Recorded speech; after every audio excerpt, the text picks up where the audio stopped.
A couple years ago, Roddy Ricch was the hottest new rapper in the world.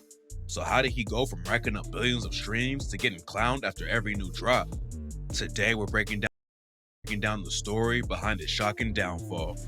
Compton is one of the deadliest spots on the West Coast. The blocks are run by a bunch of different blood and crip sets, so when you walk out of your crib, you never know what's gonna go down. A lot of people never make it out, but it's also the home of some of the most legendary dudes in the rap game. Dr. Dre, Eazy-E, Ice Cube, and Suge Knight all rep Compton and put it on the map back in the 90s. And now dudes like YG, The Game, and Kendrick Lamar are putting on for the new wave. Roddy Ricch came up in the same place and was surrounded by violence from a young age. He was always into music and started rapping for his family when he was just 8 years old. But by the time he was in high school, Roddy was repping the Park Village Compton Crips and putting in work in the streets. Even before he jumped off the porch, Roddy was already having serious problems though. He was in therapy from the 8th to 10th grade for anger issues and antisocial behavior, but he quit going to the sessions and put both feet in the trenches.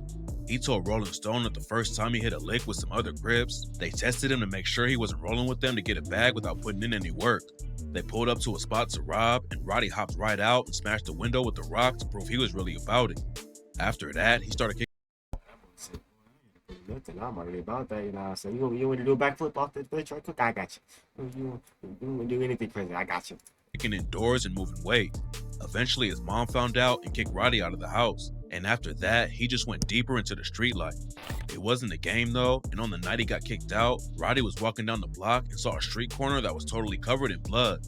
While he was stepping through the puddle of blood, he told Rolling Stone he was thinking, I could die, just like that person died right there. That still wasn't enough to make him switch up though, but then something went down that made Roddy change everything. When he was 18, Roddy crashed his whip and was facing a gun charge. They kept him in jail for a week before he could post bail, and the time behind bars gave him some time to think about the situation. He knew that he could either stay in the streets and end up dead or in prison, or he could put his energy into something else. Roddy saw his homies getting locked up and dying, and that's when he decided to hop in the booth full time. He had already been rapping for years, but it was just on the side. But even when he was in the streets, there was something pushing him into the rap game.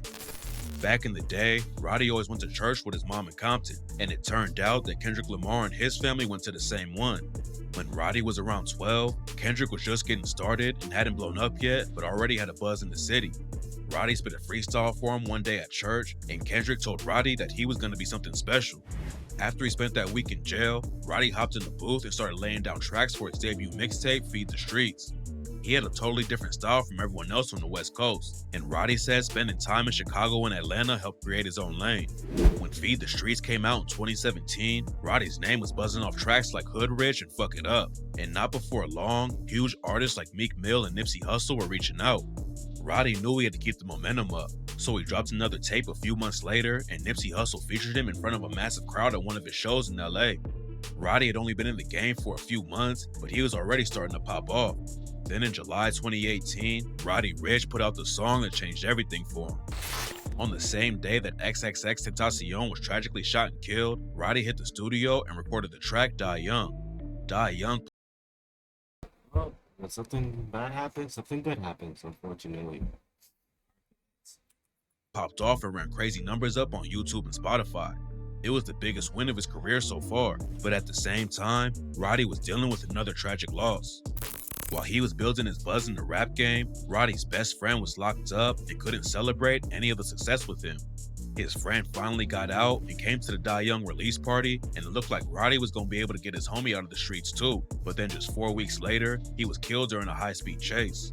Roddy didn't let the loss slow him down though. He linked up with Meek Mill, Future, and Young Thug on the track Splash Warning, and then he dropped his tape Feed the Streets 2 and hit number 67 on the Billboard 200 chart. 2018 was a huge year for Roddy, but nobody expected what was coming in 2019. In February 2019, Roddy hopped on Nipsey Hussle's track Racks in the Middle. It popped off and even got Roddy his first Grammy nomination for Best Rap Performance. Nipsey was one of the first dudes to reach out when Roddy was just getting started. He showed Roddy how to move in the industry and even helped him get his first deal. There were rumors they were working on a full project together, but 1 month after Racks in the Middle dropped, Nip was tragically murdered in LA. Roddy went through 2 losses at the biggest moments of his career. Both of the deaths had a huge impact on him, but he stayed on his grind the whole time, and by the end of 2019, Roddy had turned himself into a superstar. He spent only 2 years building his name up in the industry. Roddy already had hot singles and features with some of the biggest artists in the game, but by the time he dropped his debut album, Please Excuse Me for Being Antisocial, in December 2019, the hype was on a crazy level. The album debuted at #1 on the Billboard 200 and spent 4 weeks at the top. Nobody had done that since 50 Cent dropped his classic Get Rich or Die Trying album back in 2000. Boy, Roddy Ricch was hitting 50 Cent levels, man. Only if he didn't. Only if he didn't start failing. 3. Roddy was already one of the hottest new rappers in the game, but his track The Box is what took his fame to another level. He didn't even release the song as a single before the album came out because he didn't know it was going to be a hit. But when he officially released it in January 2020, the song hit #1 on the Billboard Hot 100 and stayed there for 11 straight weeks. The rest of 2020 was massive for Roddy. He linked up with Meek Mill for a Nipsey Hussle tribute, hopped on tracks with Gunna and A Boogie, then hit #1 again with DaBaby and their track Rockstar. That was only the second time someone had 2 #1 singles in the same year since Ed Sheeran did back in 2017. And by that point, everyone knew Roddy wasn't just a one-hit wonder. He won Album of the Year at the BET Awards, got nominated for 6 Grammys, and Variety named him the Breakthrough Artist of 2020. Apple Music also gave He blew up. He did all that blowing up just to not be popular anymore, man. I miss Roddy Ricch though. I'm gonna start listening to his music again. Roddy Album and Song of the Year and announced that The Box won Most Streamed Song of the Year. The hype around Roddy Ricch was crazy, and he told GQ that his next album was already finished and said, "The next album is going to be a full-blown masterpiece, a real idea, a real body of work." Fans couldn't wait to hear what was coming next, but little did they know, Roddy's career was about to fall off a cliff. In 2021, Roddy only dropped a couple singles and features while he was trying to hype up his next project. He started falling off out of nowhere, and it was like he just took his foot off the gas. It had been 2 years since his last album, and his fans were getting tired of waiting. Roddy was hyping it up like he was about to drop a classic, but when his second album finally came out on December 17, 2021, it was so bad that it almost killed his career overnight. The album Imagine trying to pull a Playboy Cardi, and then it just goes terribly wrong. Not everybody can be Cardi, man. If you blowing up, bro, just keep on posting, bro. still sold 62K in the first week. Those are definitely good numbers for most artists, but it was a massive fall off after his first record racked up over 100K in the same time. Critics and fans weren't really rocking with the album, plus Roddy had more serious issues going on that year too. While he was out in Atlanta shooting a music video with 42 Doug, things turned deadly after someone started letting off shots and 2 dudes got hit. 2022 was an even worse year for him. In February, he was trying to get his numbers back up and previewed a new track for his fans, but everyone hated it so much that it made Roddy deactivate his Twitter and Instagram. After everyone People bullied you that much into deactivating Instagram, bro. That is sad, bro. What was wrong with you?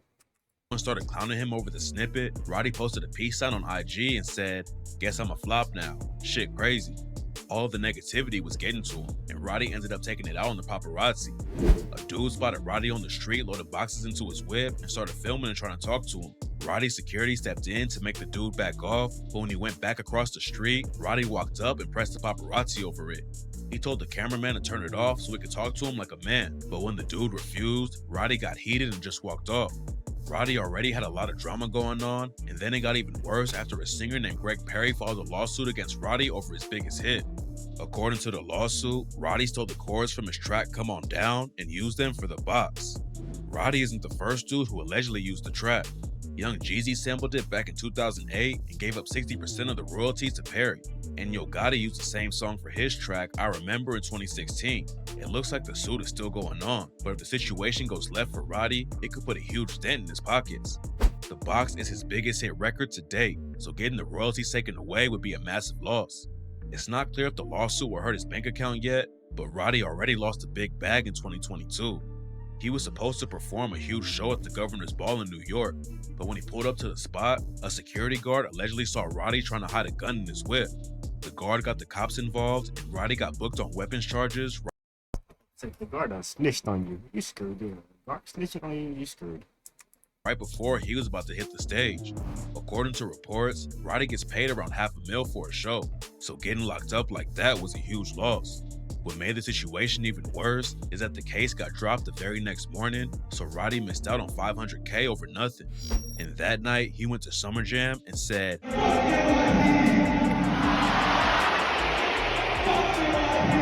2023 did not start well for Roddy either. He went viral for shoving a fan that tried to put his arm around him for a picture. But Roddy clapped back and said that he just wasn't down with random dudes who don't know him trying to Them dudes touching him. I understand that completely. He was trying to take the picture. I understand that completely. That's nothing wrong with that. put their arm around his neck. Roddy came up in the trenches and lost a lot of people to the streets, so it makes sense for him to be careful. But a lot of fans weren't cool with how he handled the situation. A couple months after that, Roddy was live on IG and decided to play some new music for the fans who were still tapping in with him. Before he played the new track, he had around 12K on his live, but as soon as the music started, the viewer count fell off a cliff. He lost 5,000 people in less than a minute, and at that point, it was clear that people That boy is over with, bro. Imagine you have 12K on Instagram Live. You play your music and it just starts going down. You're screwed then, buddy. You might as well just quit at that point. weren't rocking with the new track. Roddy Ricch blew up fast and was taking over the whole game. If he kept the momentum up, he'd already be a superstar competing with dudes like Drake. But instead, he hit the brakes on his own career and fumbled it all away. Maybe he'll make a comeback with another hot track at some point, but right now it seems